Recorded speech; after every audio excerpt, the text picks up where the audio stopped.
Reuters একটি report করেছে। সেখানে বলা হচ্ছে যে এবার নতুন রাজনৈতিক দল গঠন করতে যাচ্ছে আন্দোলনকারী শিক্ষার্থীরা। এটার একটা প্রেক্ষাপট নিশ্চয়ই আপনারা বুঝতে পারছেন যে এখন যে অন্তর্বর্তী সরকার আছে ডক্টর ইউনূসের নেতৃত্বে, এটি আসলে কাদের আন্দোলনের ফসল? অবশ্যই আপনারা বলবেন ছাত্র জনতা। এমন তো বলবেন না যে এটা বিএনপি জামাতের আন্দোলনের ফসল, তা না। ছাত্ররা নেতৃত্ব দিয়েছে, তার সাথে জনতা, জনতার মধ্যে বিএনপি বলেন, আওয়ামী লীগ, মাফ করবেন, আওয়ামী লীগ বাদে বিএনপি জামাত সহ সবাই। কিন্তু মূল স্টিয়ারিং, এই ৩৫ দিনের যে একটা লাগাতার আন্দোলন, সেই আন্দোলন নানা নাম দিয়ে যে তারা কর্মসূচি করেছে, তো সেটি কিন্তু ছাত্রদের কৃতিত্ব এবং বৈষম্য বিরোধী ছাত্র আন্দোলন। প্রশ্ন হচ্ছে যে এই ছাত্র আন্দোলনের মধ্য দিয়ে ইউনূস সরকারের ক্ষমতায় আসা, তাদের দায়িত্ব কি কেবলমাত্র একটা নির্বাচন করে ছেড়ে দেয়া, যেখানে বিএনপি ক্ষমতায় আসবে অথবা বিএনপি জামাত মিলিয়ে আসবে? তেমনটার জন্যই কি তারা ক্ষমতায় আছে বা এসছে, বা সামনে কি লক্ষ্য তাই যে কিছু প্রশাসনিক সংস্কার করে তারপরে নির্বাচন করা এবং তারপরে ভোটের মাধ্যমে যাতে ক্ষমতায় আসতে পারে বিএনপি বা জামাত? এই ব্যাপারে তো কোনো সন্দেহ নেই। আওয়ামী লীগের এখন সেই দশা নেই যে তারা ফাইট করে আসতে পারবে, এটা নিশ্চিত। অনেকেরই কিন্তু আলোচনা আছে যে না, নতুন একটি রাজনৈতিক শক্তি, যেমন ছাত্ররা একটা নতুন পথ দেখালো যে তারা আন্দোলন করে একটা সরকারকে হটিয়ে দিয়েছে, তেমনি একটা নতুন রাজনৈতিক শক্তি উত্থান করবে। সেক্ষেত্রে কিন্তু একটা প্রশ্ন আছে, তাহলে দুজন ছাত্র প্রতিনিধি আছে এই সরকারে, নাহিদ ইসলাম এবং আসিফ, দুইজন আছে। দুইজন তাহলে যদি থাকে সরকারে, আর সেই সরকার তত্ত্বাবধানে যদি একটি রাজনৈতিক শক্তি সামনে আসে, তাহলে সেটি নিয়ে কি সমালোচনা উঠবে না? সেটাকে কি অনেকে বলবে না যে এটাও আরেকটা কিংস পার্টি? এই ঝুঁকিটা কিন্তু আছে। তো ফলে আমি জানি না কিভাবে সেই রাজনৈতিক শক্তিটা আসবে, নাকি আদৌ আসবে কিনা, কিন্তু রয়টার্স কিন্তু কথা বলে এরকম একটি রিপোর্ট করেছে।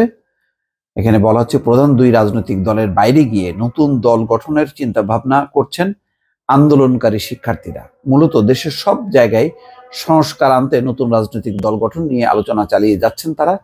সবকিছু ঠিক থাকলে আগামী 1 মাসের মধ্যে এই ব্যাপারে সিদ্ধান্ত আসতে পারে।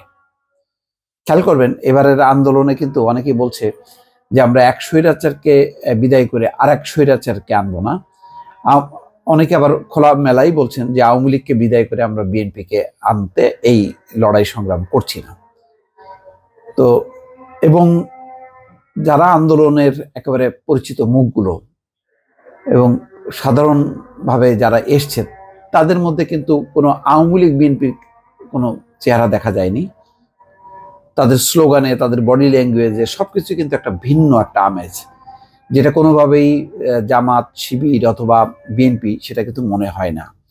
ফলে বোঝাই যাচ্ছে যে একটা নতুন একটা রাজনৈতিক ক্ষেত্র কিন্তু তৈরি হয়ে আছে।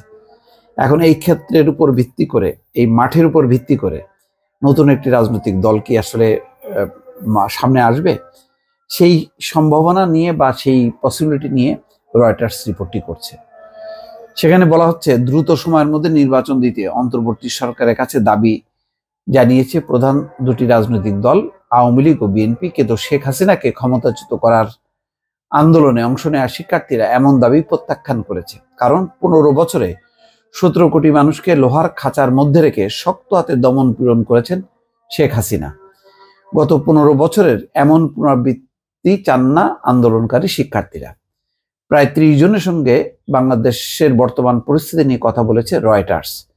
এর মধ্যে শিক্ষার্থী, রাজনৈতিক দলের নেতা সহ বিশ্লেষণ করেছেন। আন্দোলনের সময় ছাত্র আন্দোলনের গুরুত্বপূর্ণ একাধিক নেতাকে আটক করে আইন শৃঙ্খলা বাহিনী, এর মধ্যে নাহিদ ইসলাম, আসিফ মাহমুদ এবং আবু বাকের মজুমদার। সরকার পতন প্রসঙ্গে বাকের মজুমদার বলেন, রয়টার্সকে বলছে, আইন প্রয়োগকারী সংস্থার সদস্যরা তাকে নানাভাবে আটক করেছে এবং মারধর করেছে। মুক্ত হয়ে চিকিৎসা নেওয়ার সময় তিনি প্রতিজ্ঞা করেছেন হাসিনাকে এবার যেতে হবে। যাই হোক, ওই পুরো রিপোর্টের মধ্যে যেটি বক্তব্য হলো এই যে একটা দীর্ঘস্থায়ী মানে একটা লম্বা সময় নিয়ে সংস্কার করবে, সংস্কারের পর তারপরে নির্বাচন, এবং সেই নির্বাচনের যে নতুন রাজনৈতিক শক্তি আসার সম্ভাবনা আছে, যেটি ইঙ্গিত দিচ্ছে রয়টার্স, এবং রয়টার্সকে আন্দোলনকারী ছাত্ররাও যেটি জানাচ্ছে যে একটা নতুন রাজনৈতিক শক্তি সামনে আসবে এবং তারা সেটার উপরে আস্থা রেখে নির্বাচনে অংশ নেবে এবং তারা নতুন একটি পথ নির্দেশনা দেবে। এখন দেখা যাক সবকিছু মিলে মানে এই নতুন রাজনৈতিক শক্তির যদি উত্থান ঘটে, সেই ক্ষেত্রে বিএনপি জামাত কিভাবে দেখবে, আর তার নেতৃত্বে যদি ছাত্ররা থাকে তাহলে সেই ছাত্রের দুজন প্রতিনিধি সরকারের ভেতরে কিভাবে থাকবে, যদি তারা সেই সরকার থেকে বেরো হয়ে আসে, তারপরেও একটা প্রশ্ন উঠবে যে ইউনূস সরকার কি এই নতুন রাজনৈতিক শক্তিকে মদত দিচ্ছে, প্রশ্রয় দিচ্ছে, বা তারাই কি চাইছে যে তারা যাতে ক্ষমতায় থাকতে পারে, এই জন্য নতুন একটি রাজনৈতিক শক্তি গড়ে উঠুক তার উপর ভর করে, যাতে তারা আবারও মানে নির্বাচিত হয়ে ক্ষমতায় আসতে পারে। এমন নানান রাজনৈতিক জল্পনা কল্পনা কিন্তু অনেকের মুখে মুখে ফিরছে এবং তারা আলোচনা করছেন। দর্শক ভালো থাকবেন, আল্লাহ হাফেজ।